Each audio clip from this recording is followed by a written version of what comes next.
This is an extension task for finding solutions when you haven't been told what's going on fully. It's not exactly an exact science, but it normally will give you a starting point. If this bit doesn't give you exactly what happened, you know you're in the right zone or right area. Again, this is definitely not for solving equations. This is a technique that allows you to find solutions.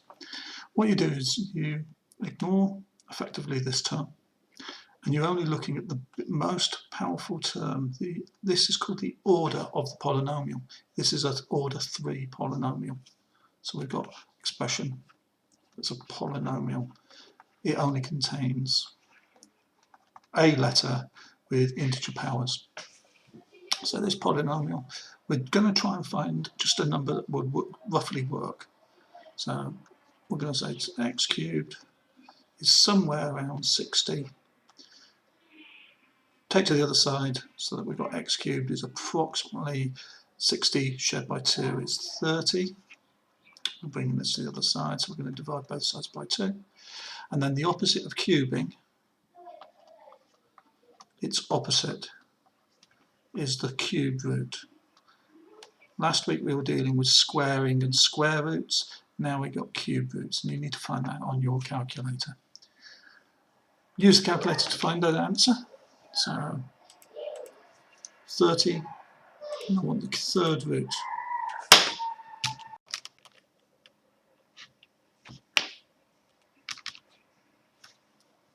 So we need the cube root.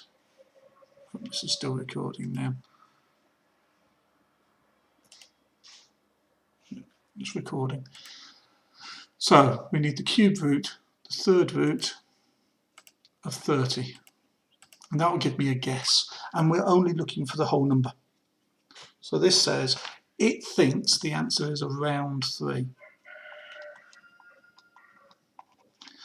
Because this has got a minus, I can't say this is the lower value, but this gives me a starting point. So let's try, then we do the trial stuff. We try x, 2x cubed minus 3x squared, and this will help us find our numbers.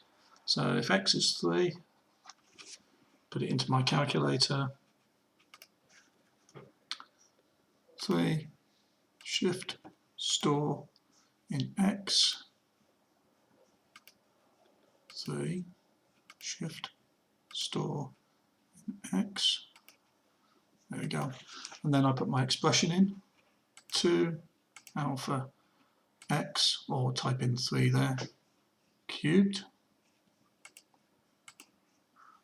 minus 3 alpha x squared. This tells me that one is 27. 27 is on the low side. So I know it's big between 3 and a number above it. Try the next one up, 4. So we're back to using trial and improvement. 4, shift, store in x. 4, shift, store, x. It's better. Go back up and use the same expression. And this tells me 80.